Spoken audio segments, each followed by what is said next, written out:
இந்த வீடியோவில் நாம் ரொம்ப நாளைக்கு அப்புறம் இப்போ ரீசெண்டாக வெளிவந்திருக்க பர்மனெண்ட் சர்வேயர் போஸ்ட்டுக்கான அஃபிஷியல் நோட்டிஃபிகேஷன் பற்றி தான் பார்க்க போகிறோம். இந்த போஸ்ட்டுக்கு இன்டர்வியூவே கிடையாது அப்படின்னு சொல்லியிருக்காங்க. ஒவ்வொரு போஸ்ட்டையும் பொறுத்து சேலரி குவாலிஃபிகேஷன் வேரி ஆகுது. உங்களுக்கு 2 விதமான பதவிகள் ரெக்ரூட் பண்ண போகிறாங்க. இனிஷியல் சேலரியே பார்த்தீங்கன்னா பெர் மந்த்துக்கு 47,000 ரூபாய் சொல்லியிருக்காங்க. ஸோ இந்த போஸ்ட்டுக்கு நீங்கள் ஆன்லைன் மூலமாக விண்ணப்பிக்கலாம் அப்படின்னு சொல்லியிருக்காங்க. பர்மனெண்ட்டான சென்ட்ரல் கவர்மெண்ட் ஜாப் ஆப்பர்ச்சுனிட்டி தான். விண்ணப்பிக்க ஆகஸ்ட் 5ஆம் தேதி வரைக்கும் உங்களுக்கு டைமும் கொடுத்துருக்காங்க.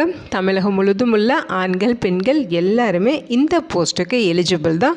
இதோட அஃபிஷியல் நோட்டிஃபிகேஷன் அண்ட் எலிஜிபிலிட்டி பற்றின டீட்டெயில்ஸ் இப்போ நான் ப்ரீஃபாக எக்ஸ்பிளைன் பண்ணுறேன். வீடியோவை ஸ்கிப் பண்ணாமல் முழுமையாக பாருங்கள். அதுக்கு முன்னாடி நீங்கள் இப்போ தான் இந்த சேனலுக்குள்ளே முதல் முறையாக வரீங்க அப்படின்னா நம்ம சேனலை சப்ஸ்கிரைப் பண்ணிவிட்டு பெல் சிம்பிள் ப்ரெஸ் பண்ணி ஆளுங்கிற நோட்டிஃபிகேஷனில் செட் பண்ணிக்கிங்க. அப்போ தான் நாங்கள் கொடுக்குற எல்லா கவர்மெண்ட் ஜாப் அப்டேட்டுமே உங்கள் ஃபோனுக்கு நோட்டிஃபிகேஷனாக கிடைக்கும். இந்த ரெக்ரூட்மெண்ட் ரிலேட்டடான அப்ளை லிங்க், நோட்டிஃபிகேஷன் லிங்க் எல்லாமே இந்த வீடியோவோட டிஸ்கிரிப்ஷன்லையும் ஃபஸ்ட்டு கமெண்ட்லையும் பின் பண்ணியிருக்கேன். செக் பண்ணி பாருங்கள்.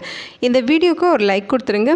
நீங்கள் கொடுக்குற லைக் தான் எங்களுக்கு அடுத்தடுத்த வீடியோ போகிறதுக்கான மிகப்பெரிய மோட்டிவேஷனாக இருக்கும். இப்போ வாங்க நம்ம வீடியோக்குள்ளே போகலாம்.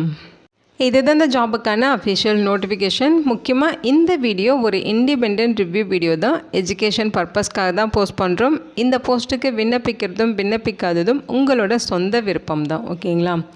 இந்த நோட்டிஃபிகேஷன் பார்த்திங்கன்னா நமக்கு நார்தர்ன் கோல்ஃபீல்ட்ஸ் லிமிட்டட்லேருந்து கொடுத்துருக்காங்க. அதாவது ஷார்ட் ஃபார்மில் NCL அப்படின்னு சொல்லுவோம். ஸோ இது பார்த்திங்கன்னா ஒரு பர்மனெண்ட்டான மத்திய அரசு நிறுவனம் தான். கோல் இந்தியா லிமிட்டடோட சப்சிஸ்டரி அப்படிங்கிறத இங்கே மென்ஷன் பண்ணியிருக்காங்க. ஸோ இது பார்த்திங்கன்னா ஒரு பர்மனெண்ட் ஜாப் ஆப்பர்ச்சுனிட்டி. ஓகேங்களா? ஸோ இதில் உங்களுக்கு மைனிங் சிர்தார், சர்வேயர் அப்படின்னு சொல்லி 2 விதமான பதவிகள் ரெக்ரூட் பண்ணுறாங்க. ரெகுலர் பேசிஸில் ரெக்ரூட் பண்ணுறாங்க. ஓகேங்களா? ஸோ இந்த போஸ்டிங்ஸுக்கு பார்த்திங்கன்னா நீங்கள் ஜூலை 14ஆம் தேதியிலிருந்து ஆகஸ்ட் 5ஆம் தேதி வரைக்கும் ஆன்லைன் மூலமாக விண்ணப்பிச்சுக்கலாம் அப்படின்னு சொல்லியிருக்காங்க. அவங்களுடைய அஃபிஷியல் வெப்சைட் அட்ரஸ், அதுக்கு அப்ளை பண்ணுறதுக்கான அந்த லிங்க் ப்ராசஸ் எல்லாமே இங்கே கொடுத்துருக்காங்க. டீட்டெயில்டாக இதை செக் பண்ணிவிட்டு கரெக்டாக நீங்கள் விண்ணப்பிச்சுக்கோங்க.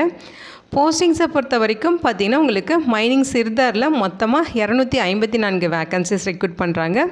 ஸோ வேக்கன்சிஸ் கம்யூனிட்டி வாரியாகவும் உங்களுக்கு பிரித்து கொடுத்துருக்காங்க. ஓகேங்களா? ஸோ இதில் பார்த்தீங்கன்னா யூஆருக்கு 101 வேக்கன்சிஸ், EWSக்கு 25, SCக்கு 51, STக்கு 13, OBC NCLக்கு 64 வேக்கன்சிஸ் கொடுத்துருக்காங்க. பேக்லாக் வேக்கன்சிஸ் மொத்தம் உங்களுக்கு 4 வேக்கன்சிஸ் இருக்குது.